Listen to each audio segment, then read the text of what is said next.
When I first went to Paris, I hated it. It was back in the day when I was couch surfing across Europe, and it was right when couch surfing was transitioning into sex surfing. This meant that creepy waves of men were using the site to just find hookups, like a proto-Tinder, rather than legitimate places to stay and make new acquaintances. As men caught on to this tactic, they started writing disclaimers on their sites. Females only.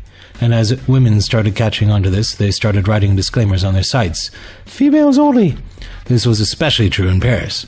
Even though traveling with such an odd instrument as an accordion usually made couchsurfing easy, it didn't in Paris at that time. That meant I had to either do a hostel or use something like Airbnb. This was before the days of Airbnb. Hostels are not cheap in Paris. The cheapest one I found was for the same price as a private apartment, so I went with a private apartment. Perhaps I would have liked Paris better in a hostel, where at least I'd have a group of people to hang out with rather than pondering my time away alone, writing a book that would never be, cooking eggs for most meals, and drinking wine on the street by myself. I went to Strasbourg next week, and now it's easily my favorite city in France. I also scrounged up my money and splurged on a fancy hotel, so that might be part of it. Though also it's just a really beautiful city. Check out my blog on it on my site. Fast forward nearly 6 years and everything is different. Now I was able to explore the city with a woman I love, and it didn't seem so expensive anymore either. Now I'm a fan. My last blog, I mentioned how on the first day we were able to hit most of the major sites. But Paris is a really difficult city to manage in just a day, though we did make our best with it. On the second day we were actually trying to figure out what to do. Our flight to New Orleans wasn't until the next day, so we had some time to rest and hang around. First order of business then was coffee. As we were staying near the Pantheon, it made perfect sense to head down to Café Del Mar at Place de la Contrescape to start our day. And here's where I may preface again that my French is not exactly par four. Contrescape is a cute plaza filled with trees and surrounded by little picturesque buildings with chairs spilling out onto the sidewalks. In fact, much of the main street it's on, the Rue Mouffetard, fits that description. It's pretty easy to find a cafe there to fill you up for breakfast with croissants, omelets, and coffee for under €10. In fact, probably the only thing affordable in France to eat is breakfast. Our day was a bit more ambitious. We would jump on the metro and head to Montmartre, then walk to the Arc de Triomphe, head down to the Seine, and if we've got time and energy, hit up the Musée d'Orsay. Perfectly achievable, yeah? Well, it wasn't. We didn't make the Musée d'Orsay. Paris's metro map at first sight looks like an Italian pasta dish. It's just kind of thrown together, random at best, designed by a madman at worst. Back in my first days in Paris, it was long before Google Maps, and one had to stand in the metro staring at a wall map quite hopelessly. But now with Google Maps, traveling on transit is made ridiculously easy. It tells you the quickest route, where to make the changes, what directions to go in, and so on. For any American or anyone at all traveling, it's paramount you've got an unlocked phone and access to Google Maps. This entirely opens up your world and ensures you're never lost, though sometimes it's good to be a little lost. If you don't have access to a data plan in Google Maps, then hook up to Wi-Fi and use the RATP page or RATP app to navigate ahead of time. Jot down your travel plans, download their map, and head on out. There's literally absolutely no reason that you should be lost when traveling in this day and age, at least not in Europe. That said, it's a basic metro. You go to a machine at the station, buy a ticket, go through the turnstiles, get on the train.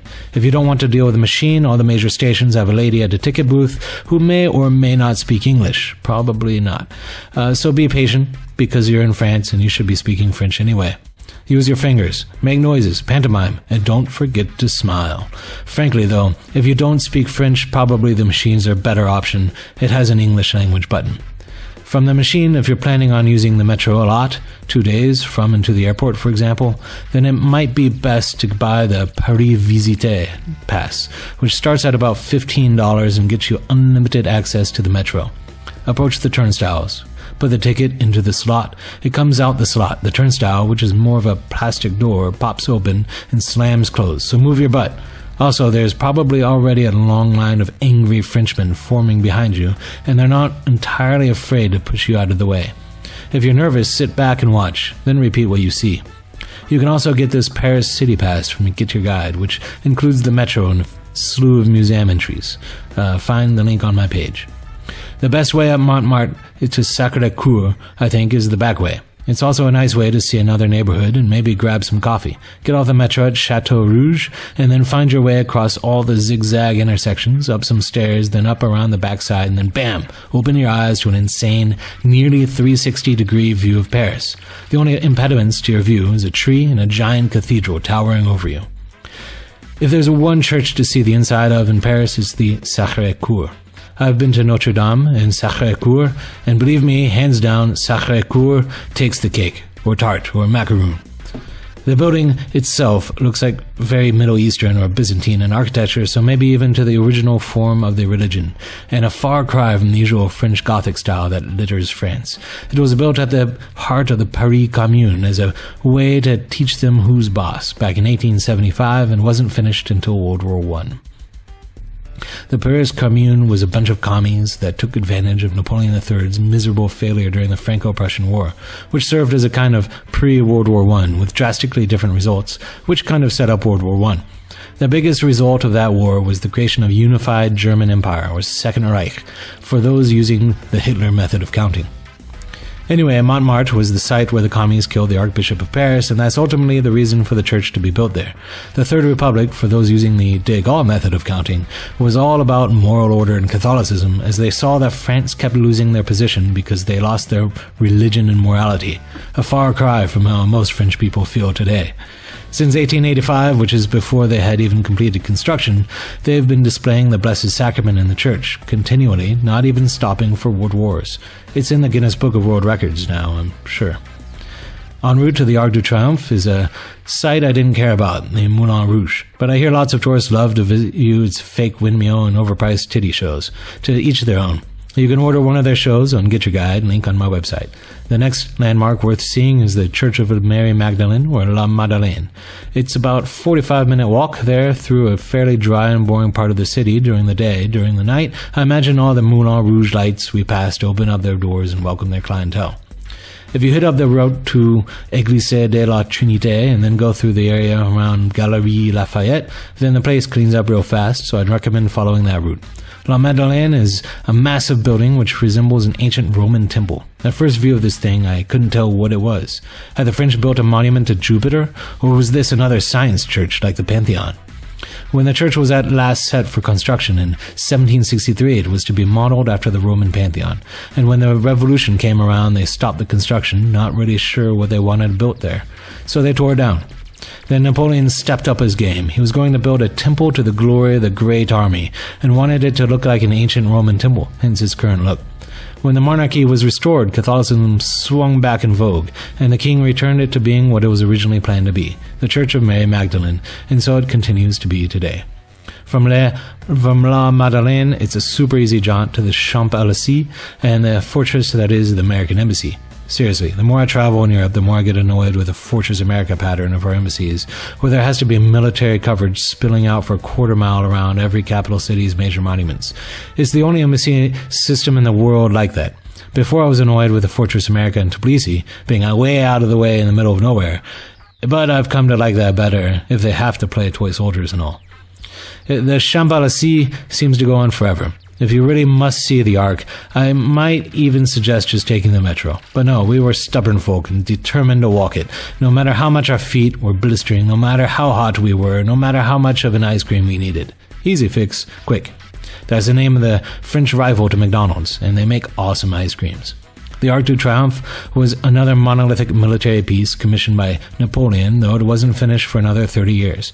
His Roman influence is clear. It's based on the triumphal arches of the ancient Roman emperors and carries the Germans are barbarians trope along with the French are nude lover boys trope.